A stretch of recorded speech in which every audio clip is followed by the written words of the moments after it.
Picture this. A German soldier grips his machine gun in 1942. Flash forward to today. A modern soldier holds what looks like the exact same weapon. How is this possible? The answer lies in the most brilliant piece of military engineering ever created. And the story is far more fascinating than you think. Most history channels will tell you the Mg42 was terrifying because it fired so fast it sounded like ripping cloth. But that's just scratching the surface. The real story? It's about genius engineering that was so good, it literally couldn't be improved for 80 years. Let me show you why. Our story begins in the muddy trenches of World War I with a beast called the Mg08. This water-cooled monster weighed 80 pounds and needed a crew just to move it.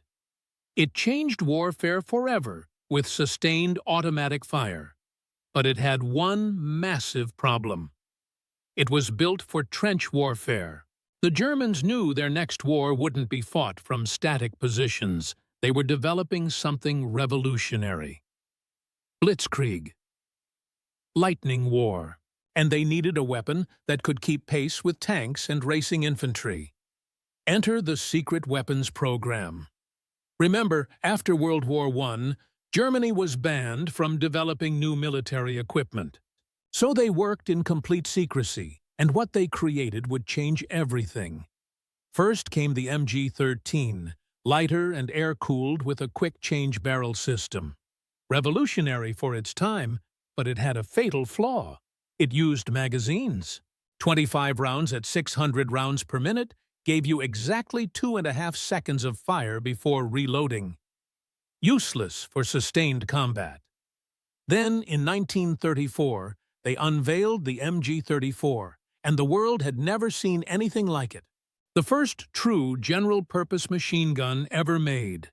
Belt-fed, firing 900 rounds per minute, mountable on tanks, planes, and carried by infantry. It could shoot from a bipod, from the hip, even from anti-aircraft mounts. When it appeared, no other nation on Earth had anything remotely comparable. The Germans had just leaped a generation ahead in weapons technology.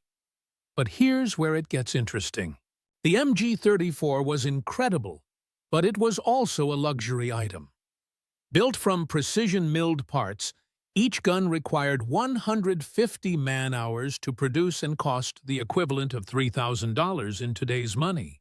When you need hundreds of thousands of machine guns for a global war, that becomes a catastrophic problem. So German engineers received an impossible assignment.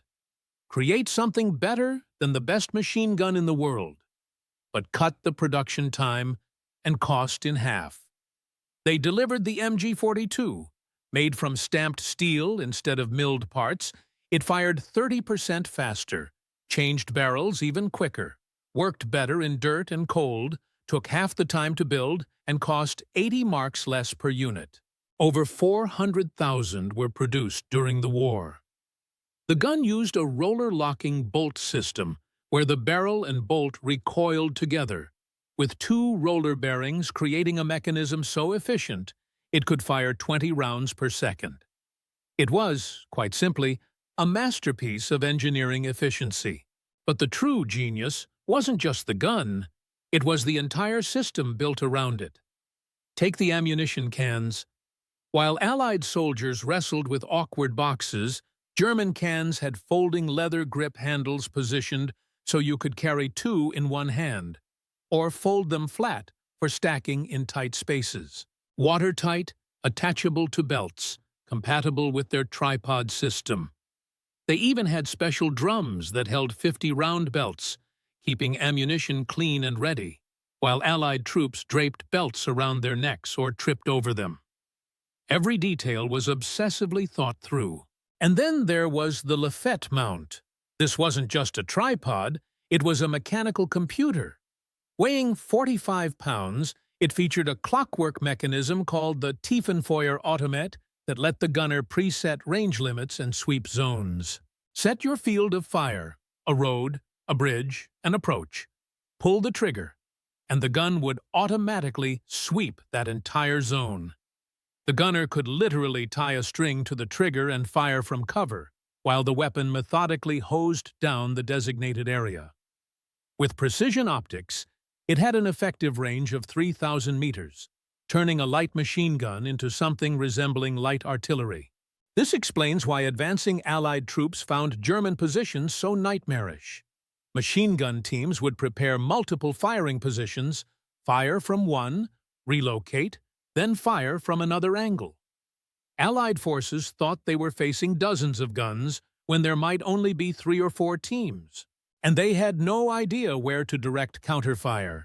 Germans even used psychological tactics. One gun would fire tracers high over Allied positions, making them think rear units were being targeted. When frontline troops stood to advance, a second hidden gun would cut them down mercilessly. German squads were organized around the machine gun itself, not as support for infantry, but as the core of the unit. A 3-man gun team supported by 6 riflemen and a squad leader. The entire tactical doctrine centered on that weapon. The gunner, assistant, and ammo bearer worked as one organism, ensuring continuous fire even under the most brutal conditions.